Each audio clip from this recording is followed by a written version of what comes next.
Hello everyone. आज हम book keeping and accountancy के चैप्टर वाइज ऑब्जेक्टिव डिस्कस करते हैं। लेट्स सी नाउ, जैसे पार्टनरशिप फॉर एन अकाउंट में क्या क्या मेन ऑब्जेक्टिव्स है हम देखते हैं। First one, to find out net profit और a net loss of business.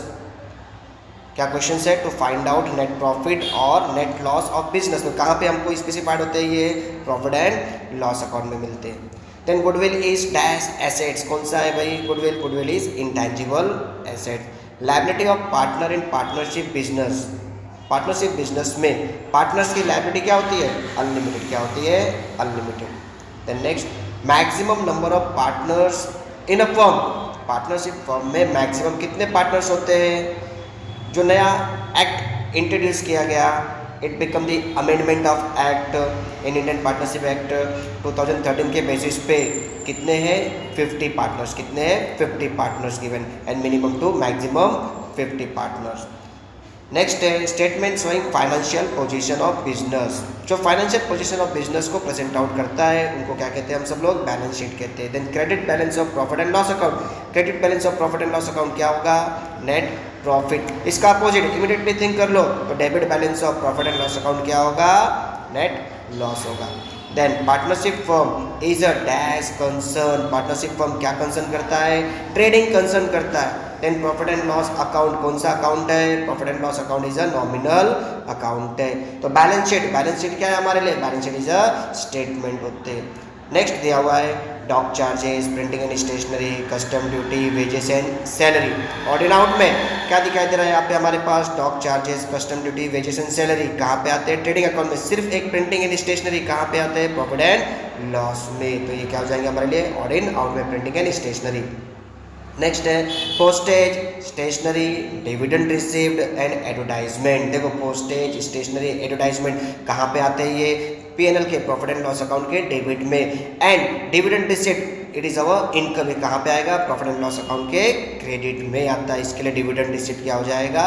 Odd in out. Next question, dash library books, stock of drugs, equipment. Means यहाँ पे बैंक ओवरड्राफ्ट और bank overdraft, library books, stock of drugs, equipment. तो इसमें से जो bank overdraft है क्या है? ऑड इन आउट है।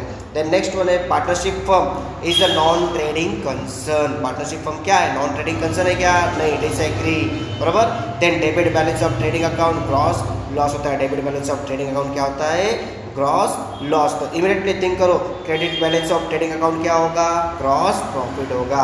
पार्टनरशिप डीड क्या है हमारे लिए? Partnership deed is an article है। क्या है? Article of partnership. ओके, ये फर्स्ट चैप्टर में से इतना अच्छे से प्रिपेयर कर लो। देन नेक्स्ट वन है नॉन प्रॉफिट कंसर्न, एनपीओ में से।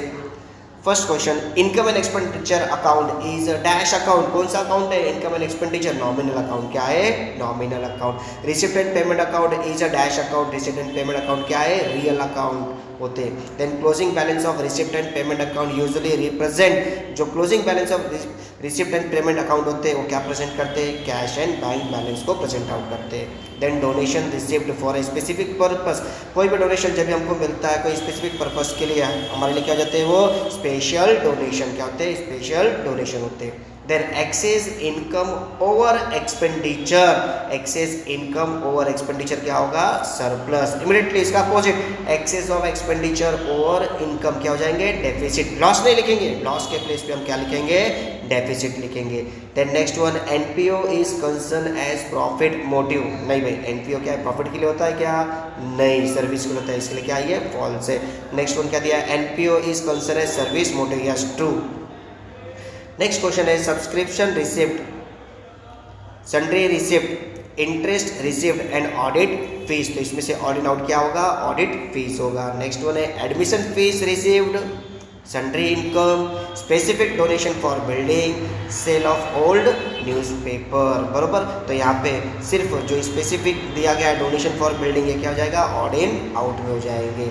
नेक्स्ट है cash receipt which are recurring in nature. देखो कैश रिसिप्ट है जो कि कैसा है? Recurring in nature. उनको क्या कहते हैं? रेवेन्यू। क्या कहते हैं? रेवेन्यू। नेक्स्ट वन है Aurangabad university prepares income and expenditure account instead of profit and loss account. तो यहाँ पे फिल इन द ब्लैंक्स में उनको क्या लिखना रहेगा? Income and expenditure account. तो औरंगाबाद यूनिवर्सिटी क्या रेडी करते हैं? प्रॉफिट एंड लॉस के प्लेस पे income and expenditure account. Then not for profit concern do not prepare balance sheet, disagree, सभी को बैलेंस शीट बनाना पड़ता है। नेक्स्ट एडमिशन ऑफ पार्टनरशिप में से देखते हैं सेक्रीफाइस रेशियो। सेक्रीफाइस रेशियो क्या है formula? Sacrifice ratio is equal to old ratio minus new ratio. Second one, decrease in the value of asset should be dash to profit and loss adjustment account. देखो decrease in value of assets, assets का value कम हो रहा है तो कहाँ पे लिखेंगे? प्रॉफिट एंड लॉस के डेबिट में लिखेंगे। देन नेक्स्ट वन है profit and loss adjustment account is also known as, profit and loss adjustment account को क्या कहते हैं? Revaluation account. क्या कहते हैं? रिवैल्यूएशन अकाउंट कहते हैं। If assets is taken over by a partner, assets कौन लेके जा रहा है? पार्टनर, तो डैश इज डेबिटेड, किनको डेबिट करते हैं? कैपिटल अकाउंट को। किनको? कैपिटल अकाउंट को डेबिट करते हैं।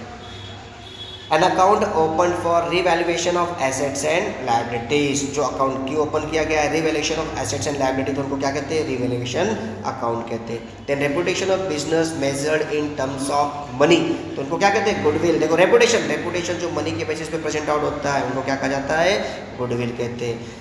The ratio which is obtained by deducting old ratio from new ratio, old ratio new ratio आ गया तो मीन्स क्या? Sacrifice ratio.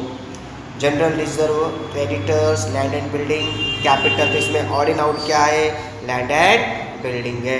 Then decrease in furniture, patterns written off, increase in bills payable and RDD written off, तो इसमें से odd in out क्या होगा? RDD written of होगा। देन नेक्स्ट चैप्टर में देखते हैं रिटायरमेंट ऑफ पार्टनर्स में a proportion in which the continuing partner get the share of retiring partner is known as, बराबर, तो उसको क्या कहते हैं? Gain ratio. क्या होता है? Gain ratio. Then gain ratio का देखो फॉर्मूला क्या है? New ratio minus old ratio. Next one, the balance of capital account of retired partner, balance of capital account of retired partner is transfer to his, किस में transfer किया जाता है? Loan account में। If it is not paid, अगर pay out नहीं है तो कहाँ पे ट्रांसफर हो जाएगा? लोन अकाउंट में। Next one, the ratio of which obtained by deducting old ratio from new ratio, new ratio minus old ratio क्या है? Gain ratio. Realisation account, partners capital account, balance sheet and bank account, तो odd in out में क्या होगा? Balance sheet होगा। Next है retiring partner is not entitled to share in general reserve and accumulated profit, disagree, means यहाँ पे जितने भी ज़्यादा करके आते हैं ना मोस्ट ऑफ देम क्या होते हैं? डिसएग्री होते हैं। नेक्स्ट वन है death of partner. Death of partner में first one, death is compulsory, कहाँ पे? रिटायरमेंट में। कहाँ पे? रिटायरमेंट में।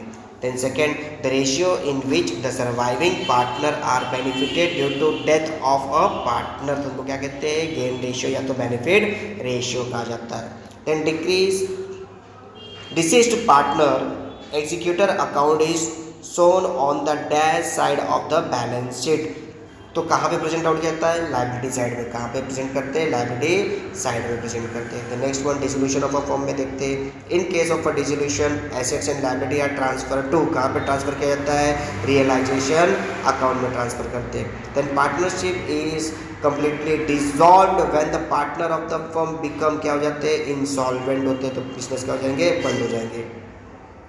Liability likely to arise in future on happening of some event, उनको कौन सी लाइबिलिटी कहते हैं? कंटीजेंट लाइबिलिटी कहा जाता है। Then next one, expenses incurred on dissolution of firm, जब भी बिजनेस बंद होते हैं वहाँ पे जब कोई एक्सपेंसेस इनकर्ड किया जाता है तो उसको क्या कहते हैं? डिसोल्यूशन एक्सपेंसेस कहते हैं। नेक्स्ट वन है dissolution takes place when the relation among the partner comes to an end, बस बरोबर है भाई, जब भी डिसोल्यूशन का मतलब क्या? बिजनेस को बंद करना, पार्टनरशिप खत्म, agree. Then in dissolution cash and bank account dash close, अपने आप हो जाता है, कभी कभी क्लोज हो जाता है। नेक्स्ट चैप्टर में देखते हैं बिल्स ऑफ एक्सचेंज में। बिल्स ऑफ एक्सचेंज में क्या है यहाँ पे? बिल्स ऑफ एक्सचेंज में the person on home a bill is drawn is called, जो पर्सन क्या कर रहा है? बिल बनाता, जिसके लिए बिल बनाया जाता है ना, on home a bill is drawn, उसको क्या कहते हैं? Drawee. The person who draw a bill, जो बिल बना रहा है उसको क्या कहते हैं? Drawer. The person who endorsee a bill, बराबर, बिल क्या हो रहा है? ट्रांसफर हो रहा है, become the endorser. The person on home a bill endorsee, endorsee कहते हैं। Before acceptance the bill is called, जब भी बिल एक्सेप्टेंस होने के पहले उसको क्या कहते हैं? ड्राफ्ट कहा जाता है। 3 extra day which are called over and about the term of bill, उसको क्या कहते हैं, ग्रेस डे। और याद रखना ये ग्रेस डे का हमारे कहाँ पे फिल इन द ब्लैंक्स में आ सकते हैं ग्रेस डे फाइंड आउट करने के लिए। और यहाँ पे नेशनल हॉलीडे से उनको थोड़ा ध्यान में रखना। नेशनल हॉलीडे जब भी 3 डेज जब भी आप ऐड करोगे उसके, अगर वहाँ पे ग्रेस डे आता तो उसके एक दिन पहले लेना है। इसे थिंक करो कि हमारा ड्यू डेट कभी का है, पे करने का डेट है 1 मंथ के हिसाब से 12 अगस्त जा रहा है। कितना जा रहा है, 12 अगस्त। तो 12 अगस्त में 3 डेज क्या करो, ग्रेस डेज ऐड करो, 13, 14, 15, तो 15 अगस्त। तो 15 अगस्त को पेमेंट मिलेगा क्या, नहीं, एक दिन कम कर दो। क्यों, 15 अगस्त नेशनल हॉलीडे है, तो यहाँ पे 14 अगस्त का ड्यू डेट डिक्लेयर होगा। ओके, याद रखना ये चीज़। Then next one, amount which is not recoverable from drawee on account of insolvent. और जो ड्रॉवी के पास से नहीं मिला तो उसको क्या कहते हैं, जो पैसा डूब गया, company bad debt. Then officer appointed by government for noting of dishonour of bill. देखो भाई, noting of dishonour bill become the notary public, क्या कहते हैं, notary public. Then electricity bill, trade bill, inland bill, foreign bill, बराबर। तो trade bill, inland bill, foreign bill क्या है, payment के रिलेशंस में और बिजनेस के रिलेशन में। और इलेक्ट्रिसिटी बिल क्या होता है, जहाँ पे लोग जिनको यूटिलाइज करते हैं। तो इलेक्ट्रिसिटी बिल क्या हो गया, odd in out. The person in whose favor the bill is endorsed is known as endorsee. Yes, agree और agree disagree, agree होगा ये चीज़। The bill drawn in India, जो बिल कहाँ पे ड्रॉ आउट किया जा रहा है, इंडिया में, उसको क्या कहते हैं, इनलैंड बिल कहते हैं। Then bill of exchange is also known as bills of exchange को क्या कहते हैं, promissory note कहते हैं। क्या कहते हैं, promissory note कहते हैं। Then next चैप्टर में देखते हैं इशू ऑफ शेयर्स में क्या क्या ऑब्जेक्टिव आने के चांसेस है। The balance or share forfeited account transfer to, कहाँ पे ट्रांसफर होता है, कैपिटल रिजर्व में ट्रांसफर होता है। The document inviting to subscribe the shares of a company, और जो डॉक्यूमेंट इन्वाइट करा, इन्विटेशन दे रहे उसको क्या कहते हैं, प्रोस्पेक्टस। क्या कहते हैं, prospectus. Next one, share of ₹10, issue of ₹15। देखो 10 रुपीज़ का शेयर से 15 में means about the face value, उसको क्या कहते हैं, प्रीमियम। जो शेयर्स 10 रुपीज़ में ही इशूड करते हैं that become the face value, उसको क्या कहते हैं, par, means equal. Next, share of 10 rupees issue at ₹9। तो 10 रुपीज़ का शेयर से उसको 9 रुपीज़ में इशू करे, मतलब बिलो द फेस वैल्यू क्या हो गया, डिस्काउंट। नेक्स्ट है the share on which dividend is not fixed, इसका रेट ऑफ डिविडेंड फिक्स्ड नहीं होता। वो किन के लिए होता है, इक्विटी शेयर होल्डर के लिए होता है। तो यहाँ पे शेयर ऑन विच, तो कौन सा हो जाएगा, इक्विटी शेयर हो जाएगा। नेक्स्ट है, dash share holder are the real owner of the company, कौन होते हैं, equity share holder are the real owner of the company. Authorised capital is also known as nominal account, disagree. Authorised क्या होता है, registered होता है। क्या होता है, रजिस्टर्ड। देखो नेक्स्ट क्वेश्चंस में लिखा हमने, authorised capital is also known as registered capital, agree. Next question है, non payment of call money. Non payment of call money means क्या, कॉल्स इन एरर्स कहते हैं उसको। The next chapter, analysis of financial statement. The information supplied by financial statement are dash in nature, कौन सा होता है, historical in nature. From the financial statement analysis, the creditors are especially interested to know, कहाँ पे, liquidity के लिए। Current ratio, formula क्या है, current ratio is equal to current assets upon current liability. Next one है, financial statement includes only balance sheet, disagree. The statement showing financial positions for different period of previous year and current year को क्या कहते हैं, comparative balance sheet, मतलब जहाँ पे 2 years के क्या करते हैं लोग, कंपेयर किया जाता है बैलेंस शीट को। नेक्स्ट वन है, an assets which can be converted into cash immediately, वो एसेट जहाँ पे हम लोग क्या करते हैं, कैश में इमीडिएटली ट्रांसफर करते हैं, उसको क्या कहते हैं, लिक्विड एसेट कहते हैं। तो कंप्यूटर एनालिसिस नेक्स्ट चैप्टर देखते हैं। Dash is the set of program that direct the computer to perform the desire, क्या होता है, सॉफ्टवेयर के थ्रू ऑपरेट किया जाता है। The primary document for recording all financial transaction is tally, the dash किसको, वाउचर को टैली अप करता है। Tally software is classified into the category, कहाँ पे, मर्केंटाइल के बेसिस पे किया जाता है। Okay, thank you friend, all the best for your exams.